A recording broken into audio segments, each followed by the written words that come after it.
Hey everybody, welcome to another episode of the podcast. I'm your host, Brian Keane, best-selling author of the book, The Fitness Mindset, and Rewire Your Mindset, here to help you by deconstructing expert guests on all things health, fitness, and mindset. Today's guest is a round 2 of the podcast with Nathalie Lennon. Nathalie was on the podcast in October 2018, so nearly 3 years ago, in episode 187, former bikini competitor Nathalie Lennon on obsession versus passion. And today's episode is a little bit of a special one because we got to do it in person. I don't get to do that many podcasts in person, and especially with COVID, none have been done over the last 18 months. So this is also available on YouTube on my channel, Brian Keane Fitness, and hopefully we'll have a lot more video content on there when it comes to podcast specific stuff. All my weekly videos go up there, but we'll be putting the podcast and hopefully some more videos on there in the near future as well. Today's episode, we take a very different direction from episode 187. We talk about disordered eating, how to stop tracking calories, and healing your food relationship. One of the things that I try and do in this podcast is give lots of different perspectives and lots of different things that can work for different people. So sometimes someone will come on and talk about how to track calories. Somebody else will come on, in today's case with Nathalie, and talk about how to stop tracking calories if you find you're becoming obsessed with it. And different things work for different people. So hopefully if you're in the bracket of somebody who needs to heal their food relationship by stopping to track your calories, every single morsel of food you eat, then today's episode will give you loads of tools and resources to do that. So we talk about who calorie tracking is for and who it's not for, how to improve your food relationship, the eating disorder types, and Nathalie and how she recovered from her eating disorder and disordered eating over the years. Anxiety, timeline around food, so how she was able to reduce her anxiety and guilt and shame around certain foods and binge restrict cycles. We also talked about getting her period back after 4 years and how to let go of guilt around all types of behaviors when it comes to your food or your exercise, and her journey of self-discovery and how she got from A to Z over the last few years and how she's healed a lot of those relationships, personal more so than anything in the external world. So without further ado, here is today's long overdue round 2 podcast, Nathalie Lennon on disordered eating, how to stop tracking calories, and healing your food relationship. Enjoy.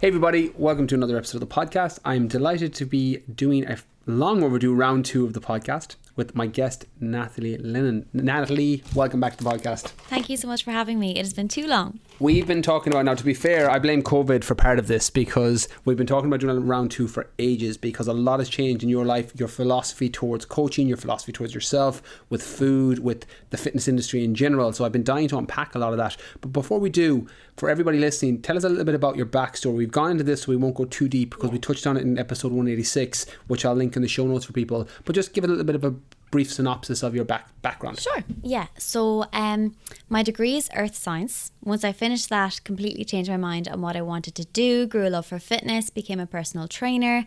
That was 2016. From there, I was a personal trainer for 3 years, working in a gym, building up my own business, taking on my own clients, eventually left the gym. Love for fitness was growing and growing. Love for nutrition wasn't really a love for it. This is where we'll touch on, maybe it was more an obsession with numbers and the control element of it and how it can change your body. I thought it was a love for nutrition, but it wasn't. In time, as I started to see how obsessed I was becoming with the process, and when I worked through the other side of that, which we'll dive into, I realised that nutrition and health support was more where my clientele needed help. It wasn't necessarily just exercising. It wasn't counting their calories. It was something that was going to help them more long term actually have a healthy relationship with food, fitness, their body, their soul, their relationships. So since I've last saw you, I got a new qualification, and that is nutritional and health coaching. And that's what I've been doubling down on with clients since. So in the last few years, and I think everything happens for a reason. The fact that I haven't saw you for a few years, if we had met up and we planned on doing it, I wouldn't even be in the same headspace that I am now. Like, so much has changed in my mind, even over COVID.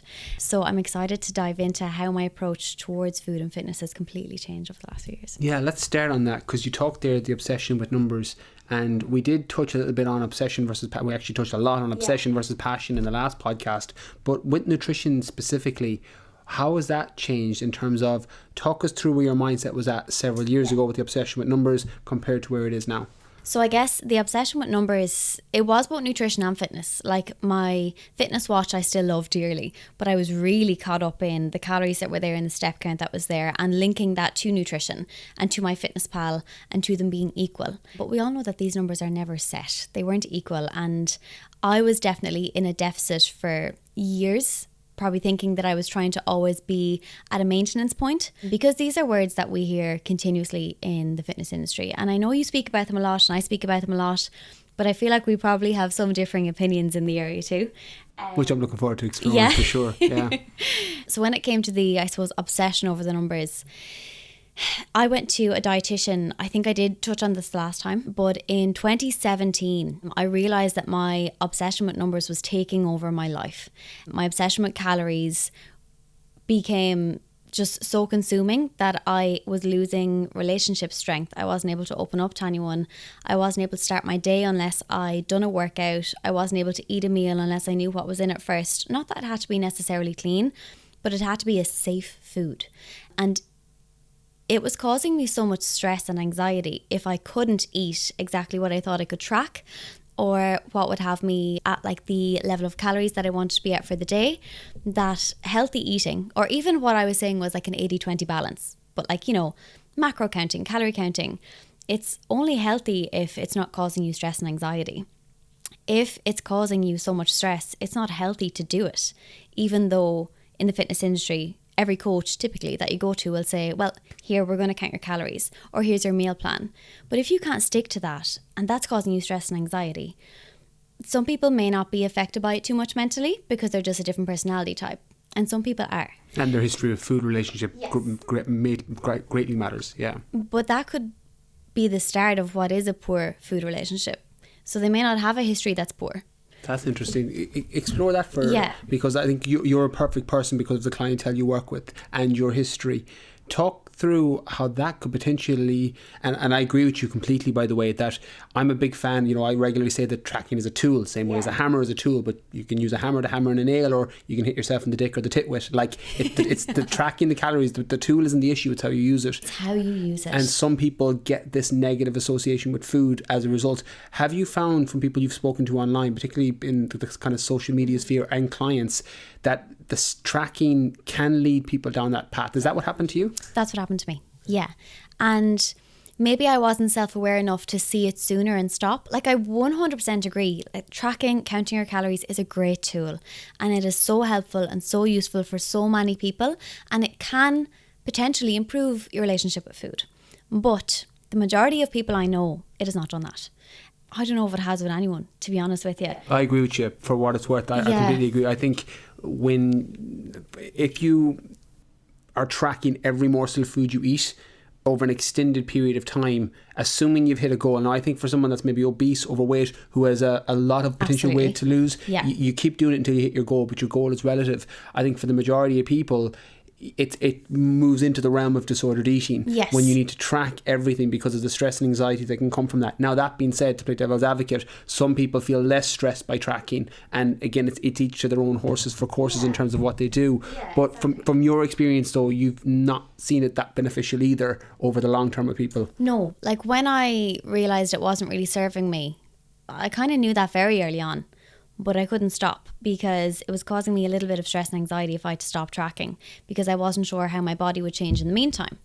Maybe I could stop for a week or two. A lot of people would say, oh, you know, I'm just going to take this week off tracking. I'm just going to take the weekend off and I'll track again from Monday. I'm going to go out drinking tonight, but it's fine. It won't cause any damage, you know, because I'm going to track my calories again tomorrow. What way is that to live? Like, we are not meant to be calculating food mathematically all the time. We were never meant to do that. Food is not supposed to be a maths equation, and it's become that for people. And I say that with such like anger inside, because I wish the industry just wasn't that way. I wish when people went to coaches for help with their health, they were thought more about actual like qualities of food and nutritional value, and yes, calories, because calories are so important. I agree with that. Understanding them is important versus being obsessed with them. I think so. Like intuitive eating, I don't really not that I don't support it, it's not my forte either. Calorie counting, it's not that I don't support it, it's just not going to be my forte right now. It's a mix. So I like to use this term called intuitive awareness. Like, yes, you can be, I've completely made that up, by the way. I like that though. But I do like it. Like, you can be intuitive and be like, you know what, today I need to get a Apache pizza or whatever it is. I'm aware that probably isn't going to serve my health. I might feel a bit crappy after it, but to be honest, that's just what my soul needs today. And I need to know that I can have that without feeling stressed or anxious about it. And I need to know that I can wake up tomorrow and not compensate for it, because these are all the things that I used to do. So when I was here last, I was 15 months after going to the dietitian for the first time. And when I went to her, she spoke to me about my ED thoughts, because I told her this stress and anxiety that I was feeling. And I was like, what? ED? Yeah, I was like, what do you mean ED thoughts? What are you talking about? She's like, eating disorder. And I was like, I don't have an eating disorder.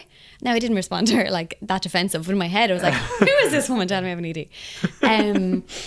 And I suppose at the same time I was devastated, because I'm like, I'm this person on Instagram who's a personal trainer, wellness, health, and I've just been told I have an ED. Now, I knew I wasn't the picture of health at this stage, because my obsession with fitness and nutrition had gone so far that I had become very frail. Although I was lean and somewhat muscular, I was frail. I was underweight and I was under body fat. And no one ever told me that would affect my bone mass or that would affect my menstrual cycle, which we'll go into. But I only recently heard on the radio that it actually takes, for most people, 7 years to fully recover from an ED. Okay? So last time I was here, I was 15 months post being told I had an ED. Now, what was this ED? And I said this to the dietitian. I was like, but I don't have anorexia or bulimia. And she was like, no, but you are still like showing behavioural traits of what would tick the boxes for some EDs. And now I left that day going, what do I have? What is it that's wrong with me? Like, there's no bracket that I'm in. Am I the only one that has an ED that doesn't have a name?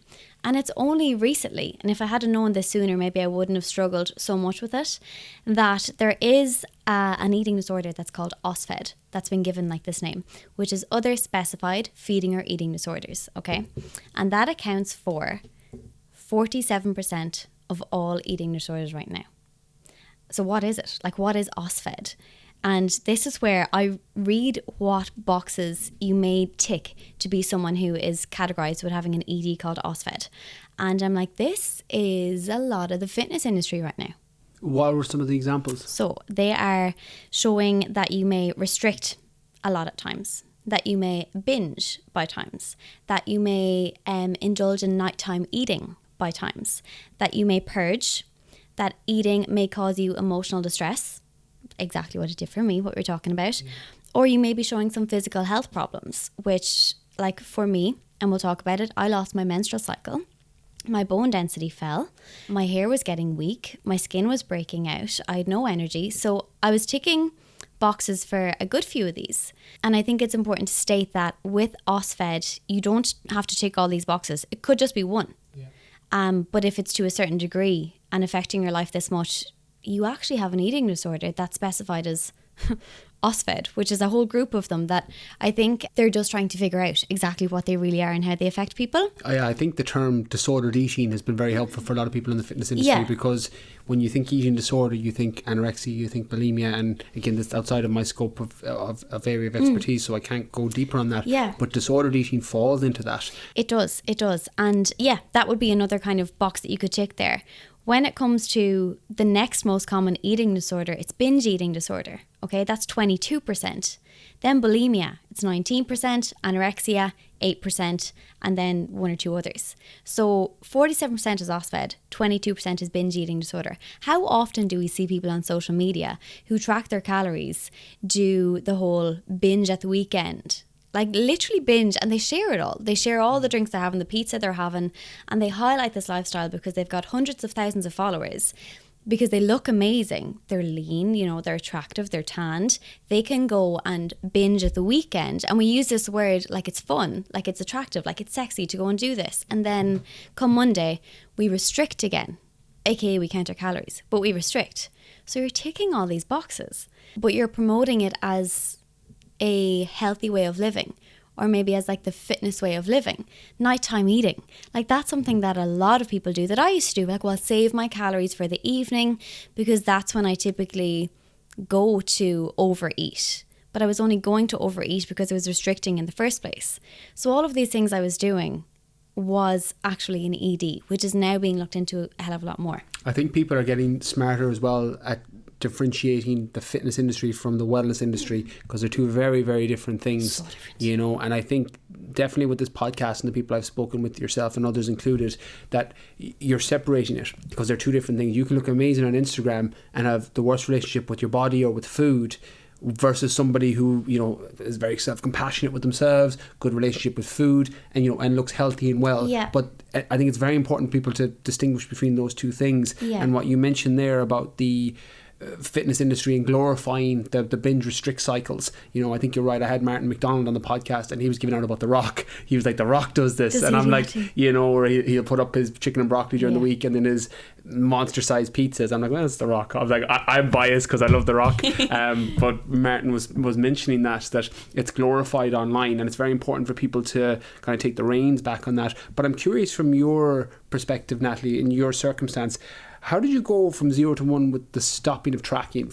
Talk us through what you do now currently, because you're obviously not tracking at the minute in terms of your calories, macros, etc. Yeah. So talk us through what you do now currently, and then talk about how you went from where you are now to stopping the tracking. Because there's people listening, and I've done podcasts in the past about how to track calories, and as I said, I think it's a brilliant tool for some people, the same way as I'm not anti any diet. Keto diet, intermittent fasting, tracking calories, they're all tools that can potentially work for some people, and you have to take the context of the person into consideration. But from your perspective, how did you go from 0 to 1? If there's somebody listening now who's in a similar position, who's, I won't say obsessed with tracking calories, but can't get out of that circular cycle of, you know, even if they take a week off, they feel they need to go back and track. How did you get out of that? Yeah, great question. And I think I just want to highlight that in saying all of this with the passion that's underneath it all, I'm saying it because I hope people listen and question their habits and just make sure they have a healthy relationship with food and fitness. And if they don't, well, hopefully this will help. So how I stopped, God, it was not easy, and it's still not easy. I still have my days where I tracked so intently for so long that I'll get to the end of the day and my brain will just go, oh, I know I had this much today, because I just tracked for so long, I know. And it can take years to switch that off. Initially, I had to try and baby step it, and I'd done this with the support of a dietitian.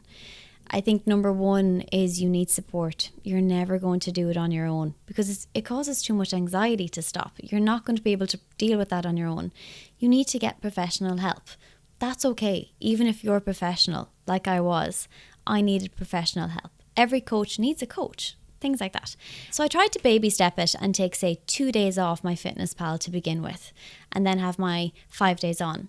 But that wasn't working for me because on my 2 days off, I ended up overdoing it. And my 5 days on, then nearly trying to bring it lower than I should. So then I tried to do like 3 days off, 4 days on. That still wasn't working for me. So then I went and I started getting clean cut meals. You know, and I'm so thankful to them because I don't think they realised how much they got me out of They're brilliant. A bad patch. Yeah. Now, although they were, you know, it's a meal prep company and the calories and macros are on them, at least I wasn't making this meal and I didn't have as much control over it. So it kind of baby stepped me away from this meal prep mindset and spending so long in the kitchen and having the very, very bland meals. And I spoke with my dietitian about this. So I had their bigger meals and snacks between them I didn't track. So this way I knew, well, look, my meals are this much. I'll have 2 to 3 snacks as well. It was still getting difficult to not track completely. One day I just woke up, I'd say after 7 to 8 months of struggling with it.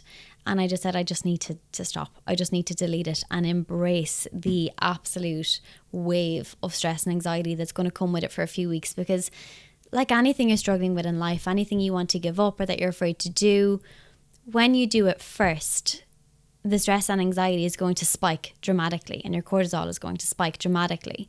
You need to realize that you need to you need to accept that spike and know that it will go down once you take on whatever it is that's scaring you so much.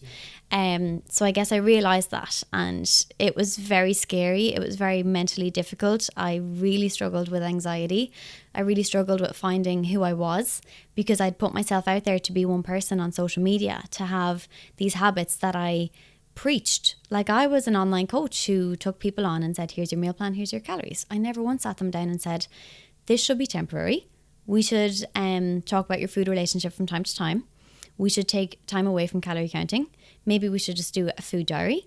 It was always just, this is what I was told in my PT course to do with people. So this is what I do. I was told how to calculate a calorie deficit for people. So this is what I do. That's not good. It's not healthy. And when it came to, I suppose, me getting to where I am now, it has been 3 to 4 years, and still I have my days where I'm like, oh, I should probably have a little bit less today, because I know my calories are probably up at, like, say 3,000 or something. But I'm like, no, what difference does it make? I am healthy. I am at an acceptable body fat for a woman. I have my menstrual cycle, which I lost for 4 years, possibly longer, because I was on the pill. No one told me when I'm on the pill I wouldn't know that I lost my cycle. My bone density, my bone mass got stronger. That had dropped, which I didn't know, because no one told me that when you have HA, you can lose HA for people. Sorry, HA is hypothalamic amenorrhea, which is the loss of your menstrual cycle. I am there now, but I've realized that this actually is something that I feel like I'm always going to have a little bit of an inner debate with from time to time. And that's okay. It's not that that's sad, or that I'm still, diagnosed with an ED or anything. But anyone that has suffered with any type of ED will say it's something that you're going to always fight a little bit forever. And that sounds like it's so sad.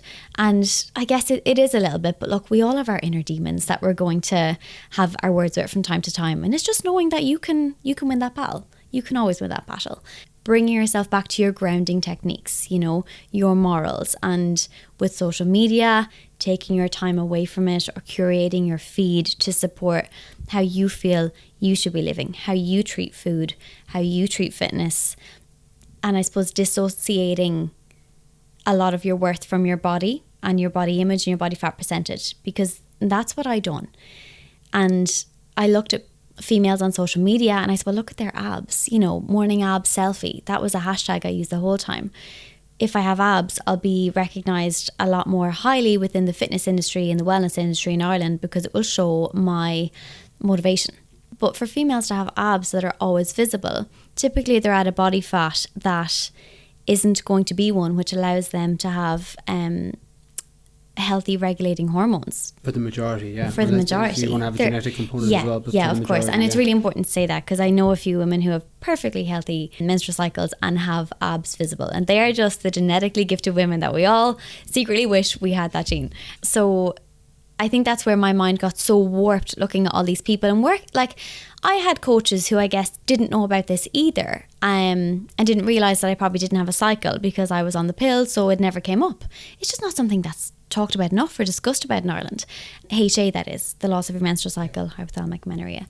So when I went, I'll dive into that topic a little bit more now. Yeah, before we do that though, because I do want to touch on this, because again, when it comes to the coaching element, I think it's really, really important for people to understand that based on the context of your background, not you, me, people listening, their background, you need to find coaches who are similar or can support a specific need. When it comes to people with an eating disorder background who are transitioning out, you have lived that. You work with people who have been there with the disordered eating, so you're very specific to that. So it's really, really good. And the people listening to this podcast who are in that bracket should message you and try and work with you. And then there's other people who have no issue with food, don't have an issue with food relationship, and they just want to lose a little bit of weight, lose a little bit of body fat. Those people can track, no problem, and they'll have no issue. Their food relationship won't be distorted. But I think it's so important to for everybody listening to figure out, well, where's your background? Where are you coming from? And who's out there either online, as you said, curating your feed so that you're following the people who can help you based on your background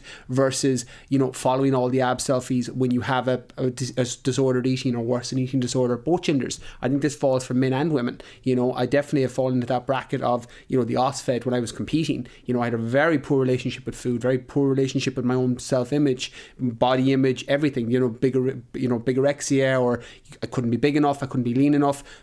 It falls into that category when you compete. But for people listening, it's important to follow the people and work with the people who can move you forward in a specific goal that you have based on your background. It's not a one size fits all for everybody, and I think it's so important for people to understand that. And I'm just curious, before we jump into the HA, what was the timeline when you stopped tracking calories and you had that anxiety and that stress? How long before that started to, I won't say ease, because I know it was probably a fluctuation up and down based on the day and how you felt, but by the time it got from anxiety, stress to quite manageable, was it in the weeks? Was it in the months? Was it in the years?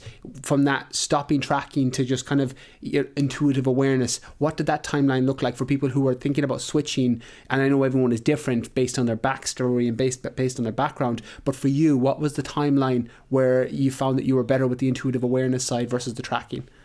Apparently, most people who are overcoming AED, so I'm kind of saying this now because tracking was nearly that for me, relapse completely once when they think they've healed.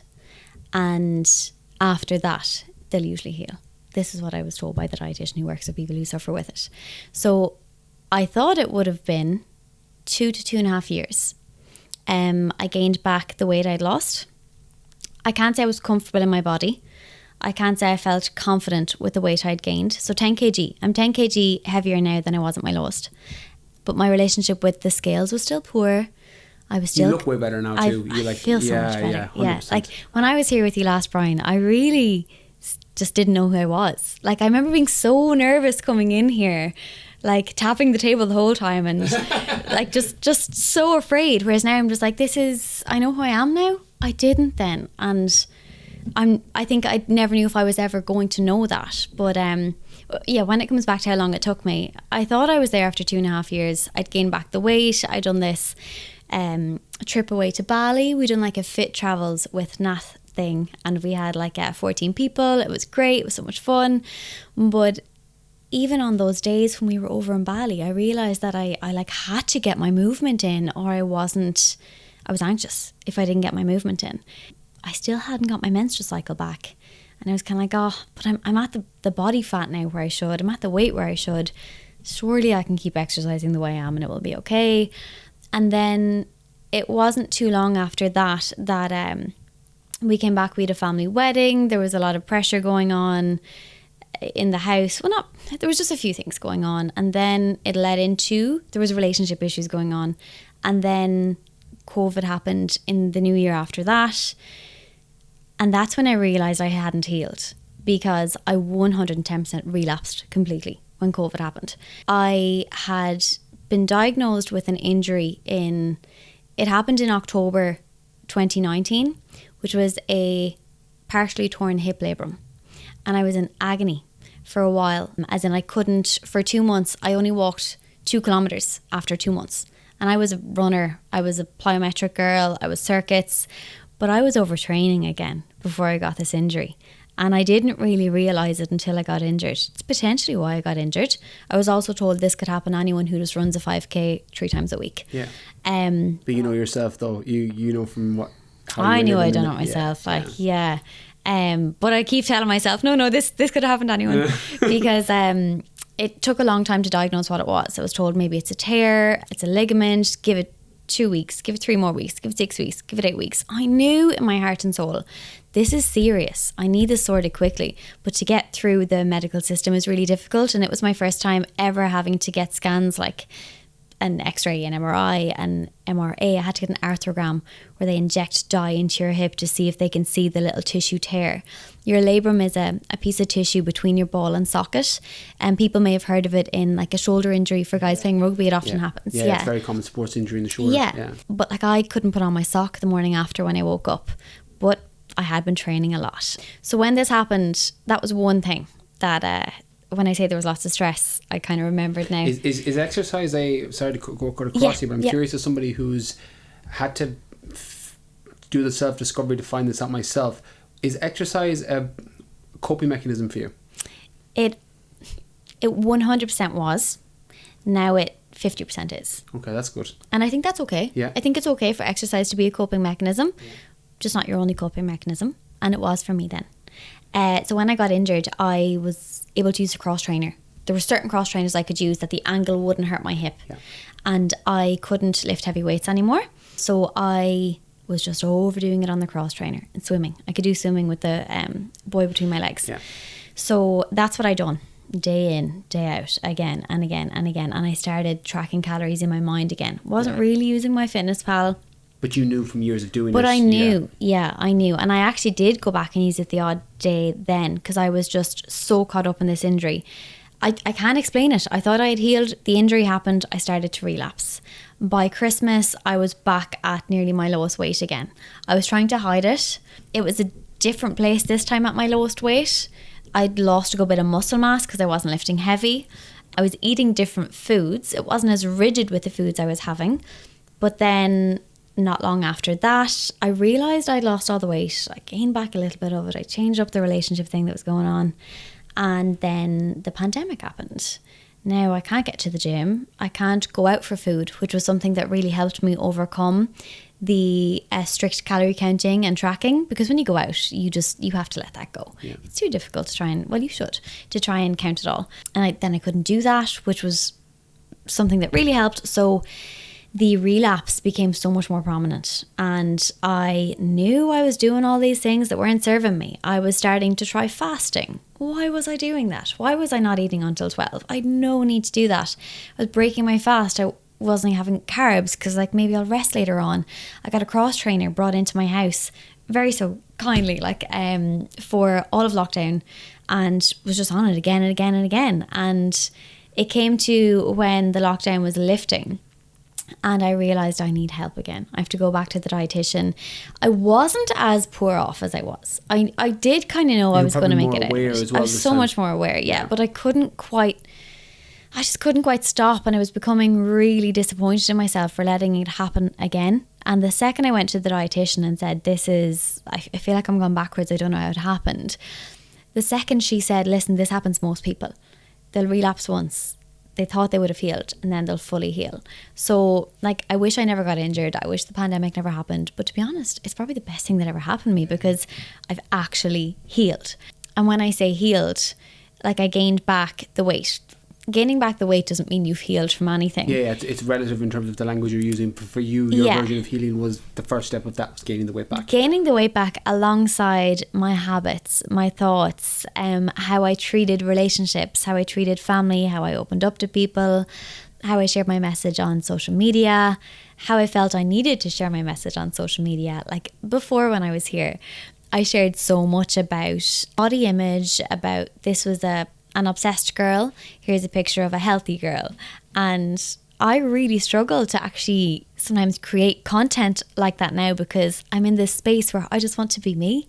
I just want to be happy and enjoy life for a while, which sounds so cheesy, but I'm at this place where I think the last time I felt like I was enjoying life so much was back when I was in, I want to say, my junior cert year, before I ever tried doing the Special K challenge, which is probably the start of it all for me. So overcoming it, when I say healed, I suppose now I have got my menstrual cycle back. So when did that come back? This, I've mentioned on Instagram recently that I've healed from this. I never spoke about it before. I kind of thought at one point halfway through, when I came off the pill in 2017 up to now, that it had come back, but it hadn't. That can cause a whole host of issues as well. I've had Orla O'Flaherty on the podcast talking about that, how the pill completely disrupts your physiology, and it can take multiple years for someone's menstrual cycle to come back from it. Yeah. And I think that's what I kept telling myself. Maybe it's just the pill that's causing this to take so long, but it wasn't. I mean, I was completely underweight, and my body was too stressful an environment to ever have a baby, which is why when it comes to having your menstrual cycle, your hypothalamus in your brain is what controls the reproductive system. And that controls the release of, you'll probably know this more than I will because I'm just learning about it, the GnR hormone. Yeah. When that's released, that signals for FSH and LH to be released. And that is what will tell your ovaries to release estrogen. Okay. So when my weight was so low, my body fat was so low, and I was constantly in a very stressful environment in terms of my body was under stress from being in a deficit and from training so hard. My hypothalamus said, okay, we're shutting off, you're done. You are not a safe space right now. No cycle, no baby. Not that I want to have a baby, guys, but as in, you know, as women, this is what we're told. That's the way our bodies are made. And it's good feedback for your body being hormonally where it's supposed to be. Yeah. Like you should be having a regular menstrual cycle. It feels good to have a regular menstrual cycle. So I wasn't producing any estrogen. And this is what happens when you've lost your menstrual cycle. But I didn't know that. And I wasn't even quite told this when I was told I probably had HA. And it's only recently I found out that estrogen deficiency, that will increase the number of osteoclasts, which dissolve bone, and it will lower the number of osteoblasts, which build bone. So if you're not producing estrogen, you're at risk of losing 2.5% of your bone mass per year. That's serious, because if you become, I don't know if you say osteoporotic, but if you're diagnosed with osteoporosis when you're only 26 years old, there's no coming back from that, really. I was diagnosed with osteopenia, which was like the early onset stage of osteoporosis. Now, I was only barely there. Luckily, I always had a lot of calcium in my diet. And I was told by the dietitian that I'm some rare exception who didn't actually have a fracture. When I first hurt my hip, I was like, this is it now, this is a hip fracture, because that's quite common with people who have HA. But I was just a rare exception who happened to hold quite a strong bone mass. They didn't understand how it didn't fall so much lower. Due to the calcium consumption, obviously. And she said it was probably due to the calcium consumption because I had a hell lot of Greek yogurt in my diet. But then because I was under the age of 30, women can build back bone typically until around the age of 30. So I've managed to build it back up quite quickly in that space where I thought I had healed, those 2.5 years. And in the time in between where I lost the weight again and kind of relapsed, luckily my bone mass never changed. It was still nice and strong. But when it comes to the recovery from HA, that is where people need to hear about this more in the fitness industry in Ireland, because I know there's so many girls listening who are probably on the pill, and that's totally fine too.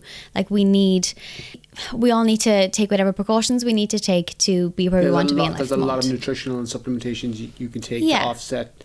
You just need to understand it, but a lot of the potential negative effects of it. Yeah. But I think we also need to understand if you're training really, really hard and you've been on the pill for years and you are at a very low body fat, or it's what you're working towards, you need to hear this and you need to know that you're at risk of this.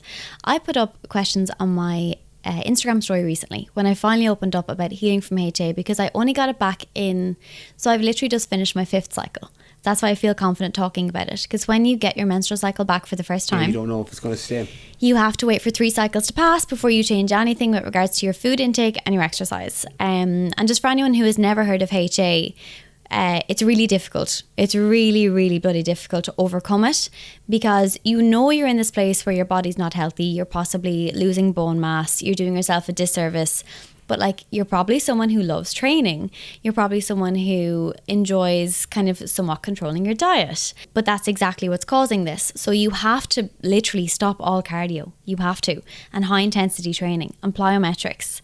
You have to eat a minimum of 2,500 calories a day. Just to jump in on that. Yeah. The context depends on the person. I've had Dr. Stacey Sims on the podcast talk on this, and it depends on the starting point, the length of how long the period's been gone. I'll link that podcast for people listening as well. They're the general recommendations, which are again similar to really useful numbers to use for people, but the context applies. So just for those who are coming back from that, you always want to have a specified plan based on yours. I have to jump in and say, like, this is what everyone is told, and now for me, mentally, I had to just be okay with having 2,500 calories every day. How did you find that? How did you find the jump? I didn't find it too hard. It wasn't that much of a jump. It was more so because I wasn't training, I wasn't burning it off. I know some days, because like I said, I'd sit down at the end of the day and I know some days in that recovery process, I would have only had maybe 2-2, 2-3. And I think it's probably refreshing for some girls to hear, because I still got my cycle back. But some days I probably had 3-2, 3-3. And it's balancing out over the space of a week, 14 days, etc. I just started to let the stress go, but it was more so my training. I was only doing 2 to 3 very, very short, low intensity weight sessions a week. No heavy lifting, no personal best. Nothing that shoots cortisol to the max. Nothing at all. That was stressful at the beginning, because that was my coping mechanism, nearly 100%. But we started to bring in other coping mechanisms that slowly started to take up that 50% that we mentioned. What are some of the other 50%? I'm very curious, as somebody that has regular issues with unsupportive coping mechanisms over the years. What are some of the tools that you used? During the time where I was probably struggling most, I was doing a lot of mindfulness. Literally just using Headspace a lot. Spending time with my family. And although people might not think that's a coping mechanism, 100%. It is. And if you have a good family, it's one of the best. Yeah. It just kind of took my mind away from where it would be otherwise. Basically, anything that took my mind away from where it would be otherwise. Yeah. Filling up my day with any other activity that wasn't extremely physically demanding was a coping mechanism. So maybe that was going for a drive with my mom, going for a walk with my mom. Maybe it was taking out a mindful colouring book. Maybe it was sitting down and Zooming my friend, like during the lockdowns, for 2 hours and having no problem with sitting there. Friend and families, I would have them all in the same bracket. Yeah. Like literally anything that just meant you weren't putting as much physical stress on your body. But I did have to fill up my day with some sort of other activity like that. Because of the time that you would have normally been training, I'd get too anxious kind of sitting there doing nothing.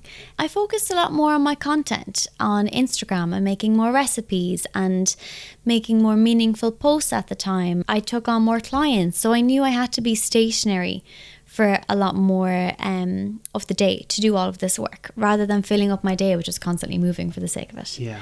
And when I got my first cycle back, I really wasn't expecting it, because I knew there was days where I was probably only having 2-2, 2-3. But I also wasn't stressed about it. Stress just disappeared for some reason. I came across an amazing physio in Carlow and started going to him during one of the lockdowns when I was having a bit of a hip trouble on the other hip. And I since found out I have 2 partially torn hip labrums in both hips, so it's great fun. But I honestly would have been lost without him. He's absolutely amazing. And if you're in Carlow, I can't recommend him enough, Gary Nolan. But I told him the whole story about my cycle, about my hormones. And I'd never really opened up to anyone, any other profession who I knew I was going to see so regularly before about it. And if I didn't have him there week to week going, this is what you're doing training wise, and this is all you're doing. Yeah. And now you're going to go and you're going to get a lovely tea or going with your mom and you're going to chill for the day. Don't want to see you doing anything else. Did you eat before you came in? Did you have this? Did you have that? And just to have someone there weekly that was an accountability coach. Yeah. If I didn't have that, I'm not sure I would have healed from it at all. I just wouldn't have done it on my own. He took away the stress when I was questioning things. And I knew questioning things, I knew the answer. I knew what he was going to tell me. You go back to the path of least resistance, which is your own whatever habits you potentially fall back into again, unless you have somebody that holds you accountable to different habits. Exactly. So now, even those first 3 months where you get your first 3 cycles, you can't change anything. It's typical of girls to go straight into overdoing it again if it's in your nature, which it would have been mine.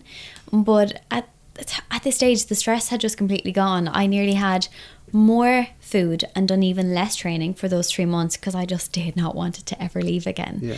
And I'm really, really slow about changing it right now. I'm not changing my diet. I have no intention of changing my diet.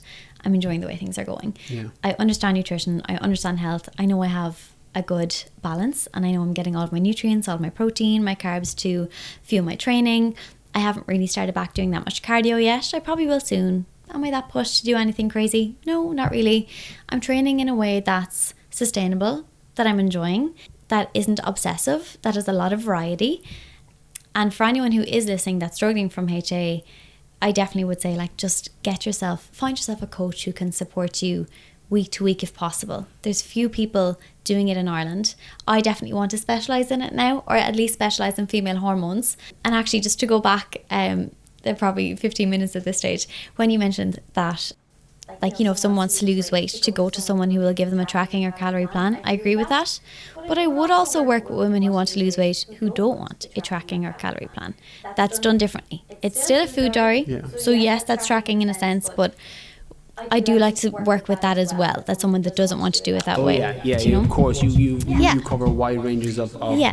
health, weight loss spectrums, etc. But I think anyone who wants to lose weight, just ask yourself what way you want to go about it. Exactly. Just ask yourself. I think that question is so important because some people will go tracking calories, some people will go food diary, some people will go, you know, I'm not a fan for weight loss, but some people will try a ketogenic diet or intermittent fasting. Again, there's so many variables to consider. And if you have never ever tracked your calories and you have a good relationship with food and fitness, like it is, I'm totally in support of it. I think go for it. Do you know, just be aware of how you're treating it as the weeks go on. And if that stays positive and it doesn't cause you any stress or anxiety, go for it. I don't want to come across as someone who is just anti it completely, because I'm not. But I do think there's a lot of individuals who shouldn't be doing it that are. So when I put up on my Instagram story, how many people have heard of HA? It was 50-50 yes and no. So many women I've spoke to since have never heard of it, which is great because they've never had to deal with it. But then I asked how many of you have had it or have it. And there was a large number of girls that said that they did have it or currently have it. And that worried me because I'm like, how many of these girls realise, or maybe they've overcome it, the risks that they are at right now for bone mass loss and just not living. You've no libido, you've no energy, you're just doing all of these things for the sake of ticking a box to keep your anxiety low. Like these hundreds of women, hundreds of people. Now it was, I think it might have been 30, maybe 35, 65 or something like that, but so many people voted on this poll that I'm like, oh, I really want to specialise in this area and get more people speaking about it in Ireland. And I done a live recently with a girl from Sydney who specialises in it. On her social media, Sarah Liz King is her name, so I'd check her out or check out that live if anyone wants more information on the healing process as well. I'm curious, just to kind of wrap us all up, because you've done a lot of kind of inner work, self-awareness, self-discovery work over the last 3 years definitely, but probably longer because your journey has been obviously 2016 and before that even. You mentioned earlier that you now know who you are. And I think that definitely comes across in your content through Instagram, through TikTok. You know, you speak, you know, your mess becomes your message. You speak on these topics that... I have said that so many times since I've heard you say it. Your mess becomes your message. And it's so true. I'm curious for people listening because I've definitely struggled with this in probably a similar time frame, 25, 26, 27 for me. And by the time I was 30, I kind of had a bit more of a scope on who I was. How did you get there? And I'll leave that vague because you can go in a whole lot of different directions with it. But just to kind of wrap us up, because I know there's so much mindset that comes to it. How did you get to the journey of self-discovery, or the end point? Not an end point because the journey is continuous, but to where you're at now. How did you figure that out? Because I think there's a lot of people who struggle, and I think this shows up in a whole host of ways. For some people, it's constant external validation from other people, or, you know, being too self-critical on themselves. All these things come from not really knowing who you are.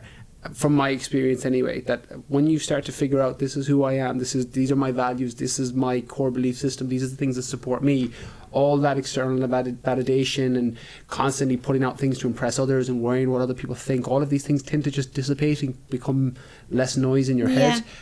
How did you get to where you're at? I think number one, I stopped being hard on myself for the mistakes I knew I'd made with regards to what I was sharing and trying to preach and teach other people. The mistakes I've made towards myself, my own health, towards my relationships, feeling like I'd weakened so many friends and family and romantic, and just accepted it all. Just accept it. Let go of the guilt about it and then work on it from there. Any mistakes that I still make the odd time, just accepting that and learning from it rather than feeling guilty about it. How did you let go of the guilt? Time. All I can say is time. Like, it's been a long time since I was here and told you I was over all this. And now I'm here telling you, no, I'm actually over it. 3 more years of doing the podcast, like, don't listen. I'm over it now. I got it. Oh, joke. But that's what I mean. But it's a journey. Like, I'm joking, but it's no, I know. It's one step back, 2 steps forwards. That's how all of these things are. I think it's time. So allowing yourself that time and realizing that, look, if you're feeling this way where you don't quite know who you are, that's okay. Give yourself time and you will. But you definitely need to accept your mistakes, dive into your mistakes head first, root around in them and find out what it is that caused them and what you can do to prevent them from happening again. And over the time that you're going to allow yourself to find out who you are, try new things, meet new people, and maybe cut some people out of your life who are not serving you. And I know I would have heard you say that so many times. Anyone who is toxic in your life or in a social media feed, cut it out. They're not going to mind, you know? And honestly, you just have to put yourself first. Put yourself first. Time, let go of the guilt, dive into your mistakes, and put yourself first way more often. Without being selfish, you're not being selfish. You can't give them an empty cup either. Exactly. You have to look after yourself first to be able to serve those people around you, whether it's your family, friends, romantic relationships online, or, you know, it's relative based on the person's life. And I think one more thing, also realizing that you're going to have your days still where you'll wake up and go, what am I doing? Who am I today? What's going on with my life? Like, imposter syndrome's a real thing. Yes, and I still have my days, especially now. Every time that I get my period, I have 2 days where I'm like, okay, I know I'm going to be questioning everything in my life for these 2 days and it will pass.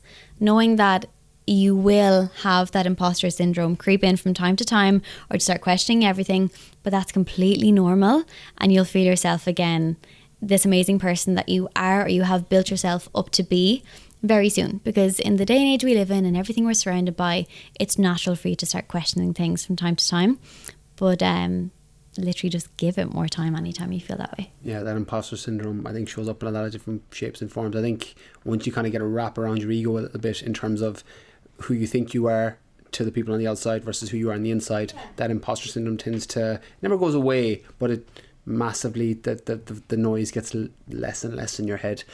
So as you go through the journey, it all becomes clear. Nathalie, again, touched on things, and I've been dying for this round 2 for ages, three years, because we've been talking for about 18 months about doing a round 2 and just kind of getting an update on how everything is going. But for everybody listening, where's the best place for them to follow you on social media? Where do you spend your most time? And anyone that wants to reach out to you for coaching, give any of those links now. So my Instagram is the number one place where you can find me, and that is at Nathalie Lennon. I've actually changed my handle since I was last year. It's been that long. It's my actual name. So it's NATHALIE Lennon _. And then last summer I actually kind of relaunched my business. It's NLF, so it's nlf.ie. And I do have workout programs there, which are my favourite style of training as well. Yeah, you train hard. I love your workouts and you post on social too. I love my training. I do. Not as much as I used to, guys, but I do still love it.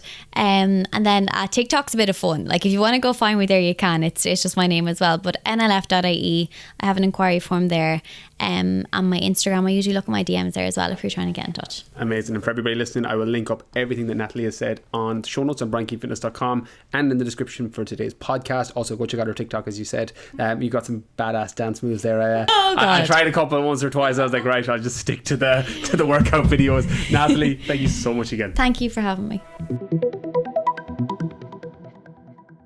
There you have it, Nathalie Lennon on disordered eating, how to stop tracking calories and healing your food relationship. A really enjoyable conversation and a catch up with Nathalie, who I haven't seen since before COVID. So this is a really nice catch up in the person. As I said, this is also available on the YouTube channel Brian Keane Fitness. So any of the face-to-face podcasts that I've got to do over the last few years with Trisha Lewis, Trisha's Transformation, Paul Dermody, some of those podcasts are all up there. The videos, Oral Flaherty is another one that we did, who we mentioned in today's episode, where we talk about amenorrhea and balancing out your hormones. So that's definitely one that I would check out too, alongside Dr. Stacey Sims, as I mentioned in today's episode. So that's everything from this week's podcast. As always, if you enjoyed it, be sure to take a screenshot, pop it up on your Instagram stories. You can tag myself and Nathalie on there. That's all from this week. Catch you all next Monday.